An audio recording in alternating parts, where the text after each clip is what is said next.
नमस्कार दोस्तों, ओम नमः शिवाय। स्वागत है आप सभी का इस नए वीडियो में। ओम नमः शिवाय, जय श्री शिवाय, नमस्तुभ्यम, हर हर महादेव। चैत्र नवरात्रि की तृतीय तिथि अर्थात माँ चंद्रघंटा जी का शुभ और पावन दिन हम सभी का आ गया है। इस दिन हम सभी को घंटी के उपाय अवश्य रूप से करने चाहिए। देखिए, यह जो उपाय है माता चंद्रघंटा जी को समर्पित होता है, जिनकी अनुकंपा कृपा से हम अपने जीवन में धन, सुख, शांति, समृद्धि, ऐश्वर्य, कीर्ति, साथ ही साथ संतान सुख की भी प्राप्ति करते हैं। माता चंद्रघंटा जी जो हैं, ये हमारे जीवन में शीतलता और स्थिरता और सुख शांति समृद्धि की प्राप्ति अपनी अनुकंपा और कृपा से तो देती ही देती हैं। साथ ही साथ सबसे ज्यादा शांत और सबसे ज्यादा शील में जो देवी हैं, 9 देवियों में से माँ चंद्रघंटा जी को ही कहा जाता है। बहुत ही भाग्यशाली व्यक्ति होते हैं जिनको यह उपाय करने के लिए मौका मिलता है। तो इस तीसरे दिन को अर्थात तृतीय तिथि को, चैत्र नवरात्रि की जो तृतीय तिथि हम सभी की पड़ रही है, माँ चंद्रघंटा जी का शुभ अवसर, शुभ दिन पड़ रहा है। इस दिन हम सभी को एक छोटा सा उपाय अवश्य रूप से करना चाहिए। हम सभी माताएं, बहनें, भाई बहन पूजा तो करते ही करते हैं नवरात्रि के इन 9 दिनों में जा करके, साथ ही साथ अपने घर में करते हैं।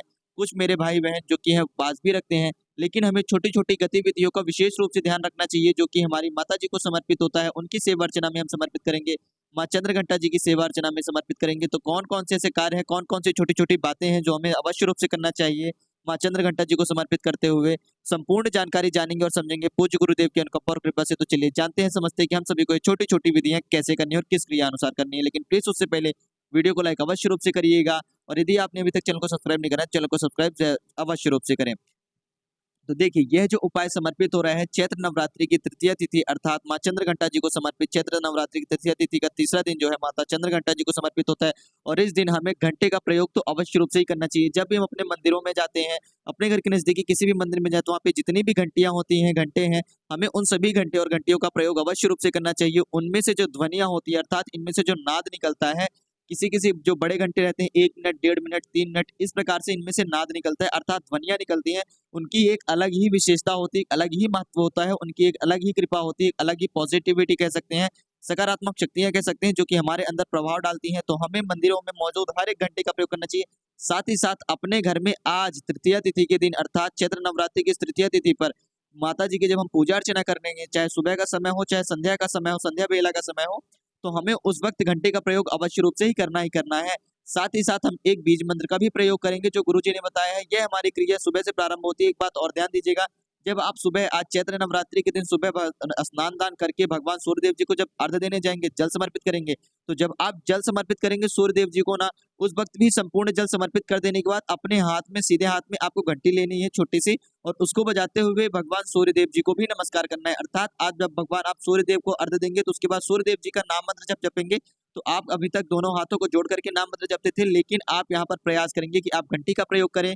तो कम से कम 1 से 1.5 मिनट की घंटी बजाएं, यानी कि उसका नाद बजाएं, भगवान सूर्यदेव जी को समर्पित करेंगे। इससे माता चंद्रघंटा जी भी प्रसन्न होती हैं, उनकी सेवा अर्चना में भी समर्पित होता है। साथ ही साथ भगवान सूर्यदेव भी प्रसन्न होते हैं कि आपने उनके साथ साथ माता जी को भी याद किया है। अब हम आगे बढ़ते हैं, तो हमें अपने घर में जब हम संध्या के समय में पूजा अर्चना करेंगे, ध्यान दीजिएगा ये सारी क्रिया हमें संध्या के समय में विशेष रूप से करनी है। अभी तो हमने सुबह के समय पे बात करी है, सूर्योदय के समय पे जब हमारा दिनचर्या शुरू होगा।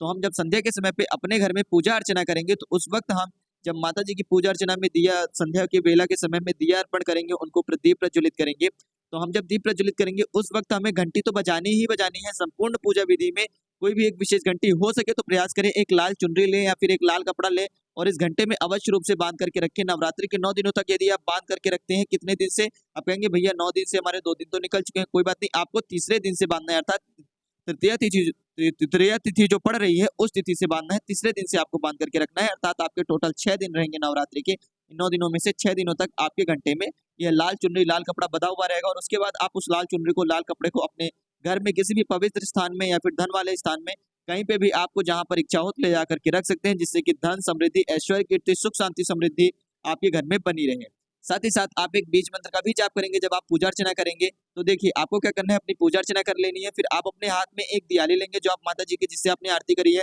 साथ ही साथ वह एक छोटी सी घंटी लेंगे जो आप अपने घर में प्रयोग करते हैं, जिसका आप नाद करते हैं।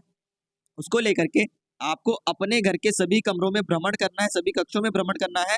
माता चंद्रघंटा जी का यह बीज मंत्र पढ़ते हुए एम श्रीम शक्ति नमः, एम श्रीम शक्ति नमः, इस मंत्र का जाप करते हुए यानी मन ही मन पढ़ते हुए दिया लेकर के आपको घंटी बजाते रहना है। सीधे हाथ में दिया लेंगे, उल्टे हाथ में आपकी घंटी का नाद चलता रहेगा, मुख से आपके मंत्र का उच्चारण होता रहेगा एम श्रीम शक्ति नमः, और आपको अपने घर के सभी कक्षों में भ्रमण करना है ताकि माता चंद्रघंटा जी की अनुकंपा कृपा आपके संपूर्ण घर में बनी रहे, सुख शांति समृद्धि बनी रहे। सकारात्मक शक्तियों का प्रवेश हो। जहाँ-जहाँ घंटी की ध्वनि जाएगी, इस घंटी की नाद जाएगी, इसकी ध्वनि जाएगी, जिस प्रकार शंख से पवित्र नाद निकलता है, तो सभी जो बुरी शक्तियाँ हैं, जो नकारात्मक शक्तियाँ हैं, वह हमारे घर से, हमारे जीवन से दूर होती हैं, हमारे मस्तिष्क से, हमारे शरीर से दूर होती हैं। किसी भी प्रकार का रोग दोष हो, पीड़ा हो हमारे शरीर में, किसी भी प्रकार की आलसी हो हमारे बच्चों में हो, हमारे घर में आजकल के बच्चे बहुत ज़्यादा पढ़ाई में ध्यान नहीं देते हैं, बहुत ज़्यादा इधर-उधर विचलित रहते हैं, अन्यथा व्यर्थ के कामों में उनका ध्यान रहता है। तो ऐसी ही यदि उनके कानों में इसकी ध्वनि जाएगी पूजा अर्चना के समय पे, तो उनके जीवन से, उनके शरीर से हर प्रकार की नकारात्मक शक्तियाँ निकलेगी और सकारात्मक शक्तियों का प्रभाव पड़ेगा। साथ ही साथ हमारे घर में सुख, शांति, समृद्धि आएगी। तो आपको अपने घर के सभी कक्षों में जाकर के घंटी का नाद करते हुए ऐं श्रीं शक्तिये नमः नाम मंत्र का जप करना है, ताकि आपके घर में भी माता चंद्रघंटा की अनुकंपा कृपा बनी रहे और सभी कमरों में, सभी कक्षों में, आपके संपूर्ण घर में, संपूर्ण जीवन में, प्रत्येक व्यक्ति के जीवन में सकारात्मक शक्तियों का प्रभाव पड़े। एक अलग ही तेज आए, एक अलग ही रोशनी, एक अलग ही चमक आए। जिस प्रकार से माता चंद्रघंटा की अनुकंपा कृपा से हर प्रकार, हर दिशा में जब भी वे जहाँ भी जाती हैं, जहाँ भी प्रवेश करती हैं, तो अष्ट दिशाओं में एक नई तेज, एक नई ऊर्जा, एक नई शक्ति का प्रभाव पड़ता है, एक नई चमक आती है। उसी प्रकार आपके घर में भी, आपके जीवन में भी एक नया तेज आएगा। तो यह एक क्रिया अवश्य रूप से करिएगा संध्या समय में पूजा अर्चना करने के बाद। साथ ही साथ जब आप इस समय पे अर्थात तृतीया तिथि के दिन जब आप चंद्रघंटा की माता जी की पूजा करने के लिए नवरात्रि के तीसरे दिन पर अब जब भी मंदिर जाते हैं माता जी के, तो आपको एक क्रिया अवश्य रूप से करनी चाहिए। यदि आपकी कोई विशेष इच्छा मनोकामना है, किसी भी कार्य से संबंधित हो, फिर वह चाहे धन से संबंधित हो, आप अपने घर में आर्थिक समस्या को लेकर के बहुत ज्यादा पीड़ित हैं, तो आपकी चाहे धन से संबंधित हो, सुख शांति समृद्धि ऐश्वर्य कीर्ति संबंधित हो, आपके घर में, आपके जीवन में प्रेम की बहुत ज्यादा कमी है, आपके घर में व्यक्तियों में आपस में अनबन रहती है, बहुत ज्यादा झगड़े और लड़ाई होते हैं, आपका दाम्पत्य जीवन अच्छा नहीं है, आपका अपने बच्चों से ही अच्छे से जीवन व्यतीत नहीं हो रहा है, उन्हीं के साथ में आपकी अनबन रहती है आपकी, या फिर आपके घर में किसी कार्य को लेकर के कोई काम है, या फिर कोई कार्य है जो कि अटका हुआ है, कहीं पे धन अटका हुआ है, इससे संबंधित आपकी कोई भी विशेष इच्छा मनोकामना है, तो आप माता चंद्रघंटा जी से अनुकंपा प्रार्थना प्राप्त करने के लिए उनसे विनती करते हुए, उनसे प्रार्थना करते हुए आपको एक लाल छोटी सी चुनरी लेकर के जानी है, जैसा कि भी आप यहाँ पर चित्र में देख पा रहे होंगे।